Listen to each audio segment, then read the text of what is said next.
Yo, what's up mga idolo? Balita dyan, welcome back. For today's video mga idol, basic tips muna tayo. Gas welding mga idol. So dito magdudugtong tayo ng dalawang metal, brass to stainless. So dito gagamit tayo ng AG60 mga idol. So yung required na flame ni AG60 mga idol ay neutral flame. So ma-achieve natin yung neutral flame mga idol kung parehas yung volume ng oxygen at saka acetylene mga idolo. So dito yung size ng blow pipe na gagamitin ko is 0.5 to 1 mm. Yan yung size ng blow pipe mga idolo. So dito bali ilalagay natin dito yung dalawang metal. So stainless to brass mga idol. No, dahil magkaiba yung pitch thread niyan mga idolo kaya magdudugtong ako. So ito yung natin flame. Neutral flame mga idol no.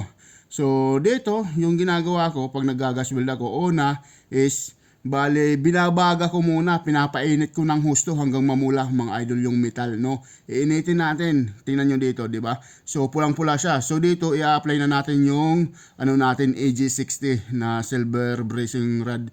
So yung gagawin ko lang dito is yan linalaro-laro ko lang mga idol. So wag natin ipo-focus yung apoy mga idol dahil itong AG60 mabilis to malusaw mga idol. So kaya yung ginagawa ko dito is linalaro-laro ko lang ganyan Tingnan nyo ginagawa ko dyan mga idol Linalaro-laro ko lang, hindi ko pinopokus yung apoy. Kasi pag pinokus mo yan, tutulo yan mga idol no. So gagawin ko lang dyan is laro-laruin. Yan tingnan mo di ba? Diba? In out yung apoy ko dyan mga idol. Hindi ko siya masyadong tinututok kasi nga tutulo yung natin dyan, yung welding natin no. Tingnan nyo tingnan nyo yung ginagawa ni Kuya Akoy dyan mga idol yan. Siyempre yan konting make up, konting konting babad, tapos out naman yung apoy natin. In out, konting babad, labas. So ganyan lang ganyan lang ka-basic konting make up no. Dapat maluto natin ng husto. So ito na yung resulta ng gas welding natin mga idol, di ba? Napakaganda mga idol. Yan, di ba?